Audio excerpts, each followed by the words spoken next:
All right. Last speaker for this session will be Lars Backstrom. He works as an IT consultant at a company that only hires people on the autism spectrum. He has advanced degrees in geophysics from the University of Alaska, Fairbanks, and in war studies from King's College in London. He has numerous non-fiction publications in different disciplines, and his Cthulhu Mythos short story, The Passion of the Son of Man, won the Literary Award in 2007. Two of his main special interests are the academic study of the work of H.P. Lovecraft and his rising awareness of autism.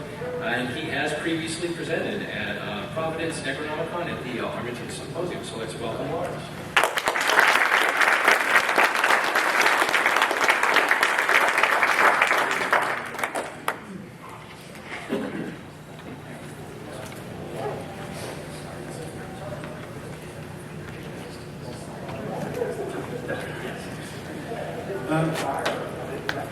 Good afternoon. Thank you all for attending.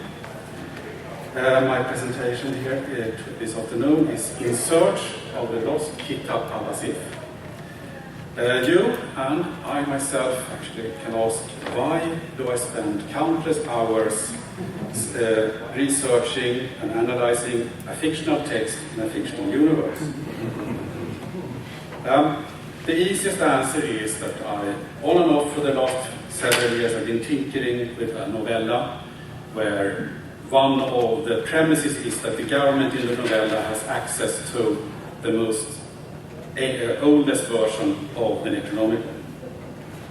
And it annoyed me to no end that, according to Lovecraft, the greatest authority on the Cthulhu mythos there is, it was lost. But then I started reading the history of the Necronomicon, and I started finding out that it might not be such a reliable source after all. So, at first I had planned to have the presentation in two parts. One where I deconstruct the text of the history of the Necronomicon, and one where I present the word of the Al-Azif and put it into its cultural and intellectual context. But there's sadly no time for that. The deconstruction, it just grew and grew. So that will have to go into the Lovecraft and Proceedings number 4. So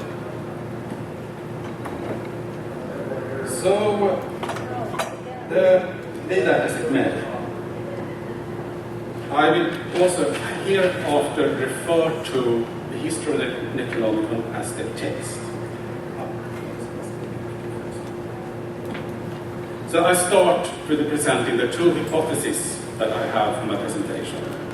That while the text was penned down by H.P. Lovecraft in 1927, it is not an essay, it's flash fiction. And two, the Cthulhu Mythos universe is an alternate, parallel universe to our own. It is identical to our universe, apart from the existence of the mythos entities in the Cthulhu Mythos universe. So, Lovecraft might have penned the words, but he is not the author of the text, because the author was a character in the mythos universe.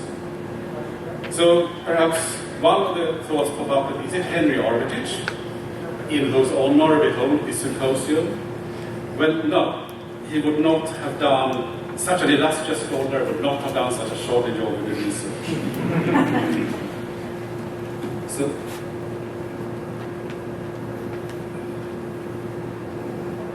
we actually don't know who the author is. There are a few clues we can infer from the text, that it was written sometime between 1926 and 1935. The author could be British because of the spelling, but perhaps the most important is that we do not know what sources the author used or had access to. So let us now turn to the actual analysis of the text. So I'm afraid I do assume at least have a minimal knowledge of the text here, because I don't think there's time to read all the slides here. But what we have, it starts almost immediately the problem that Abdul al-Hasred is not a name in Arabic. There are some suggestions of a proper name. Perhaps Abdullah al-Hasred is the most proper, because that is apparently the version used in translation into Arabic of Lovecraft's texts. He was a well-traveled, which is very likely. He settled in Damascus, which is also very likely, because that was not only the capital of the second caliphate, the Umayyad caliphate, but it was also the center of Arabic Muslim literacy of early Islam. We do not know how he died, because the text says that we have several sources, but the most reliable source is Ibn Khaldun, that says it was eaten in broad daylight. Let's have a look at Ibn Khaldun. He was a notable scholar, judge, and biographer. He penned a text called the Wafayat Alayan Abna Al-Azam, or Deaths of Eminent Men and History of Sons of the Epoch. And it's a collection of biographies. But here we have the problem that it was written between 1256 and 1274, and Omar Khalid lived in 1211 and died in 1282. But the text says that he lived during the 12th century, but here he lived in the 13th century in actuality. So there we have another error.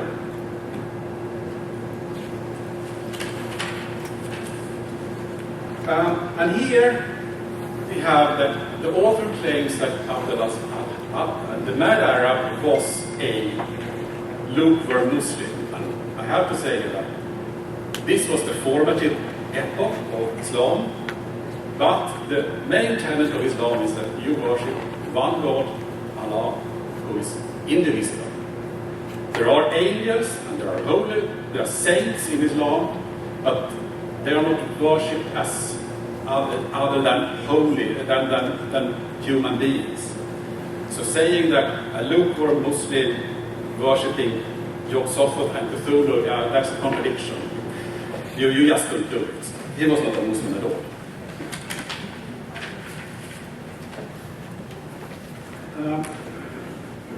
In 950, the text says that it was translated.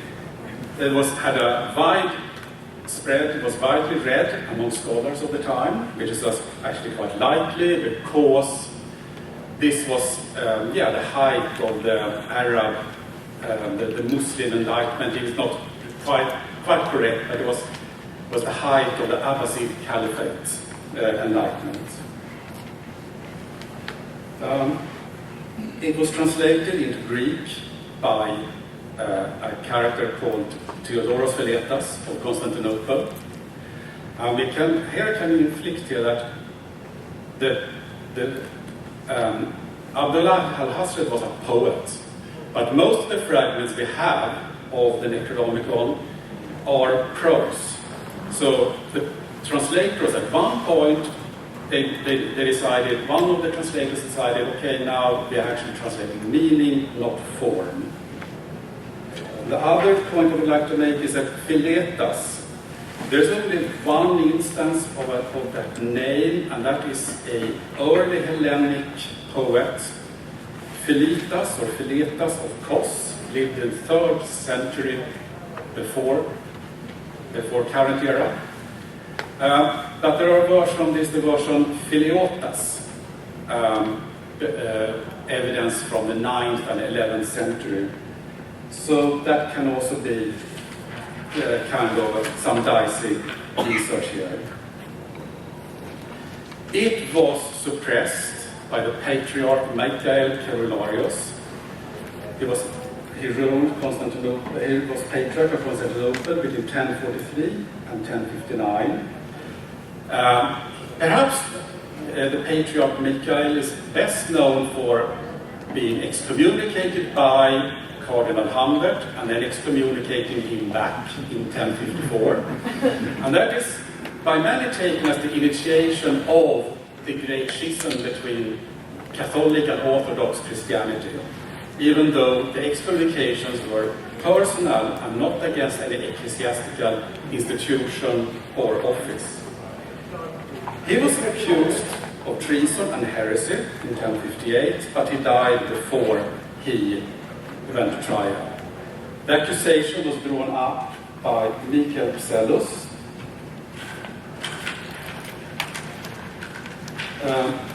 perhaps the most notable scholar of his day.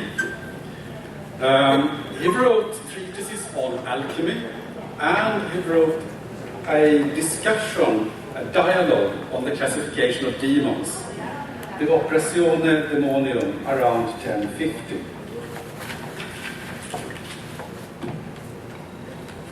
So, and here now we come to the complicated part, because it says that in 1228 it was translated by Lars Backstrom into Latin, and it was printed in the 15th century and again in the 17th century. Lars Backstrom, or Ole Worm, was a Danish physician, scholar, antiquarian, linguist, collector, and educator. He traveled widely, and he created a collection of what he considered interesting artifacts, man-made items from the Americas, and mineral specimens and taxidermic specimens. That his collection was called the Museum Wormianum, and it went on to become the foundation of the National Museum of Denmark. But here we have the problem. He lived 1588 to 1654. There is no way he could have made a translation in the 13th century that was later banned and burnt and printed in the 15th century. But there is perhaps a solution that the author confuses two different translations into Latin. So here we have the a print of the Museum Wormianum, because in the early 12th century, Bishop Raymond of Toledo founded this Toledo School of Translators. The goal of that school was to translate the enormous amounts of manuscript in Arabic in the vast libraries of Toledo.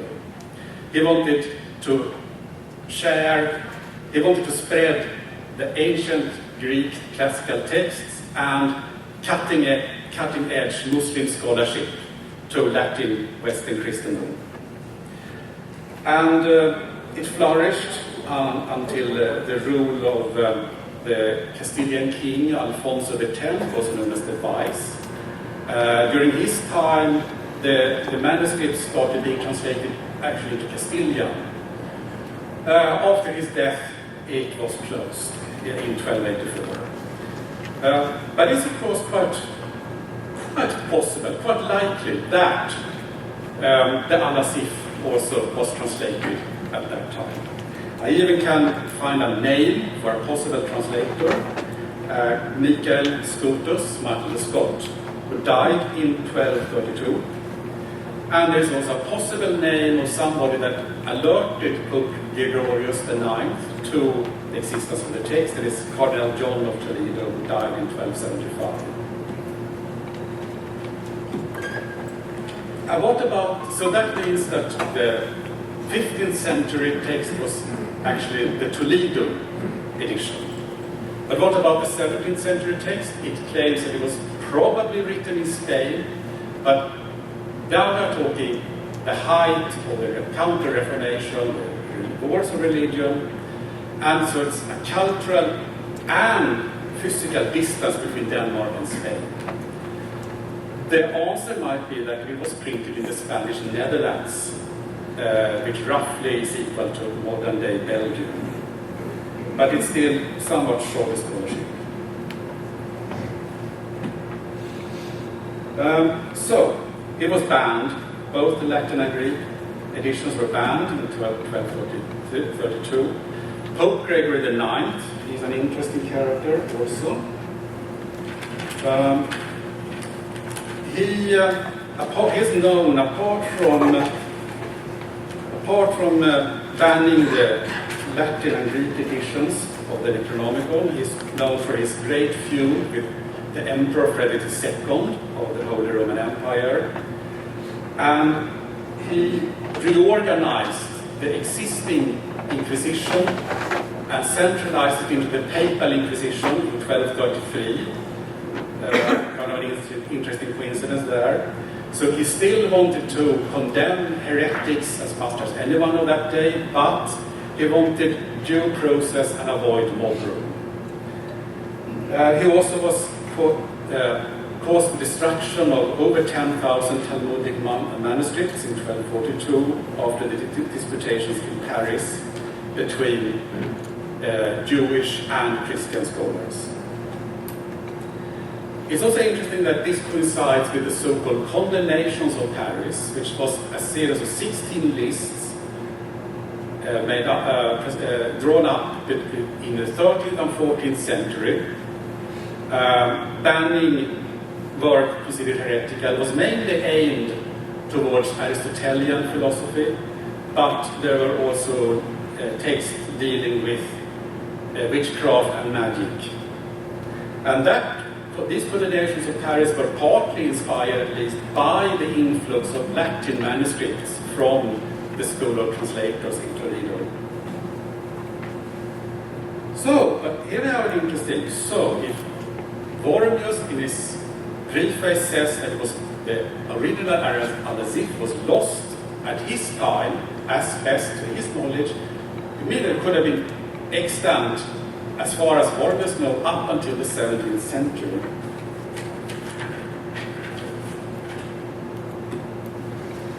And now, what does lost mean?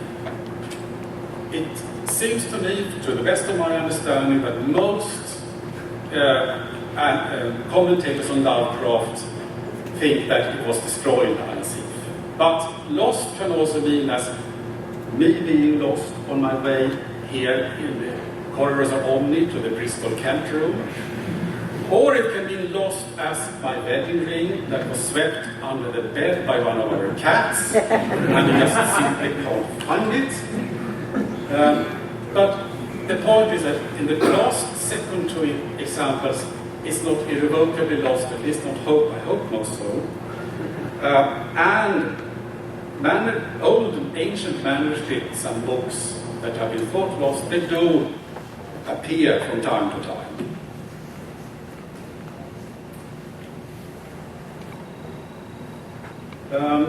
Here is an issue that he says the Greek copy has not been seen since 1692. So here we have the upper limit of the text, because the author is obviously not aware of the Greek edition that is in the Van der Heil mansion, as described in the diary of Alonso Typer, which was handed in to the police in 1935.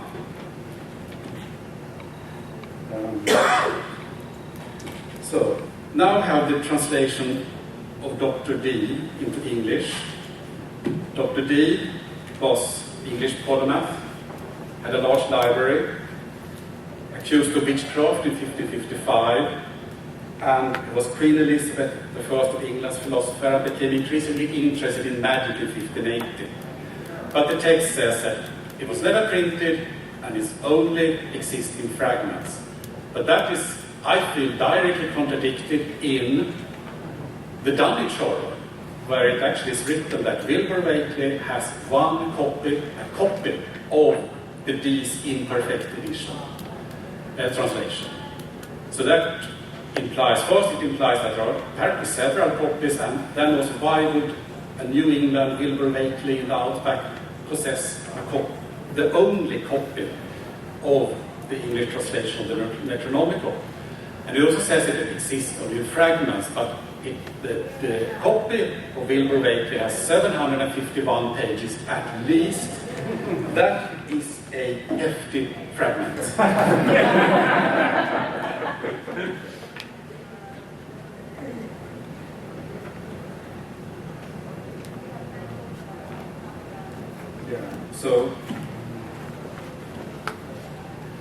So, then the chronology. It appears as if the chronology at the end of the text has been added by another hand. Because what is vaguely stated in the text, main text, is here stated in much more detail. And you generally just do not do that in a summary of a text. So we have, in the text is written sometime in the early 8th century, here it says 730 AD, and it's possibly printed in Germany, or evidently in Germany, and possibly in Spain, but here it says Germany, Spain, so there's something not right with that either. So my conclusion is that the author is not omniscient, and the text has several errors, so it's not a reliable source. And the word lost is misinterpreted, possibly. And then addendum that I couldn't really prove that the text most likely does not tell the whole story of the Al-Azif or any of its translations or editions. Thank you very much.